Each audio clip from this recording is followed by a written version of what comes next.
Hello everyone, I hope you're really well. Welcome to the first of my two talks on Isaiah.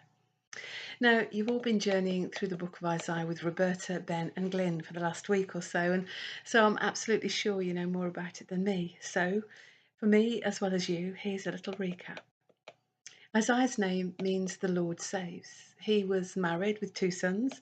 He lived mainly in Jerusalem. He wrote a biography on King Uzziah, and according to Jewish tradition, he died a particularly gruesome death, which we won't go into now, but it's mentioned in the New Testament book of Hebrews, chapter 11, verse 37, if you want some homework after this. Traditionally, the view is that the book of Isaiah was written by one person, but nowadays, experts believe there were more than one Isaiah, based on difference in writing styles and the fact that different parts of Isaiah reflect different political situations at different times. Does it matter? As Nick Page says, no, not necessarily. Prophecies given by God to different people at different times are still prophecies and still have so much to say to us. However many Isaiahs there were, the core message of judgment and redemption remains true and stays with us. So, the core theme to Isaiah is judgment and redemption. God will punish his people, but he will rescue them too. And this is where we come in today. You've heard the talks on various chapters up to chapter 40, and now we've jumped forward a little bit to chapter 42, possibly written by a second Isaiah or Deutero Isaiah. In this section of the book of Isaiah, in chapters 40 to 55, we see a different world, if you like. The first section was especially concerned with the Lord's holiness and his power as king of the whole earth. As a holy king, the Lord was angry about evil in Judah. Government officials were corrupt, violence and injustice were everywhere.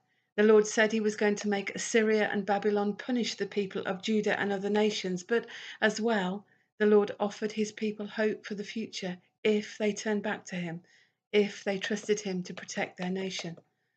And now, in this second section, the Lord speaks to the people who've been punished. They are discouraged, and the Lord wants them to understand that idols have no power. He is the true God. This second section unfolds God's promise of future blessings through his Messiah with messages of forgiveness and comfort and hope.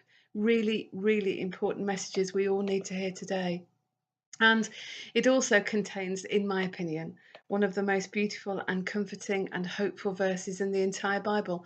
Now, I know that's a big statement, but we'll look at that tomorrow and see what you think. I do like to keep you dangling. So, at last, having set the scene, we can read our passage today, Isaiah 42, verses 1 to 9, the Servant's Song. And this is taken from the contemporary English translation of the Bible. Here is my servant, I have made him strong. He is my chosen one, I am pleased with him.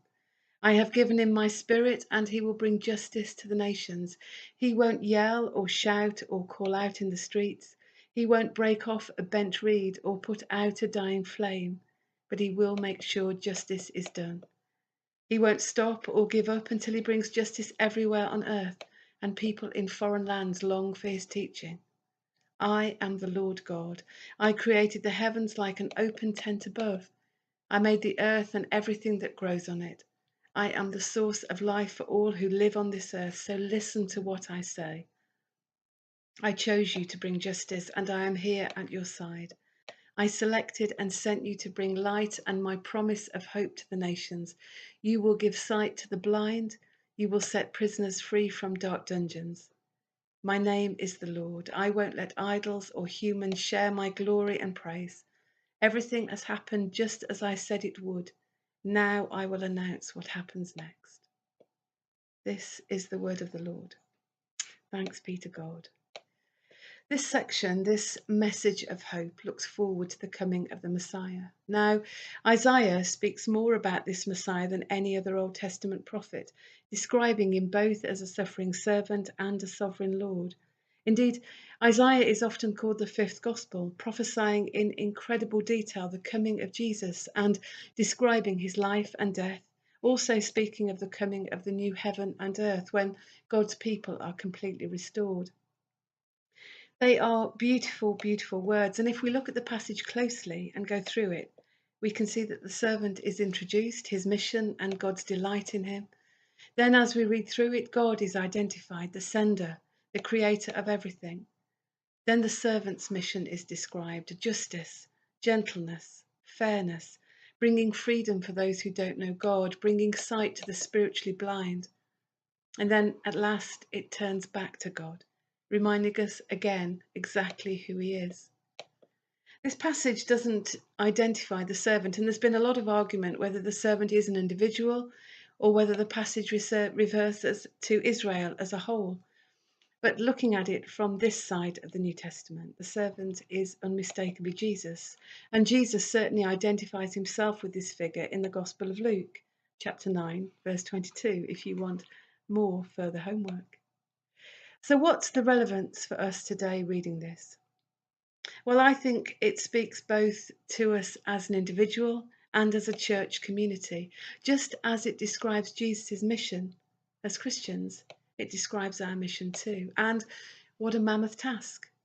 It's a massive list, demonstrating righteousness, representing Jesus, pointing the way to God, bringing people to faith, shining the warmth and the light of the gospel into the lives of those who don't know him, bringing justice, making sure people are dealt with fairly, treating them gently, not snuffing out faint flames of faith, but making them shine brighter, not hurting already bruised, damaged people, but building them up.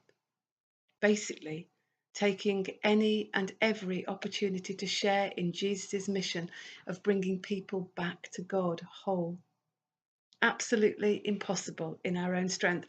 I can feel myself wilting already. But read again what it says in verse 2 and verse 6. Verse 2, I have put my spirit in you. Verse 6, I will take you by the hand and guide you. Breathe again. We're not on our own. Through God's Spirit, we can show sensitivity to people, reflecting God's goodness and honesty to them. Through God's Spirit, we can, individually and in community, pray to gently and faithfully bring about justice, fairness, treating people equally. Through God's Spirit, we can care for people, both spiritually and practically. So, a question for you to finish.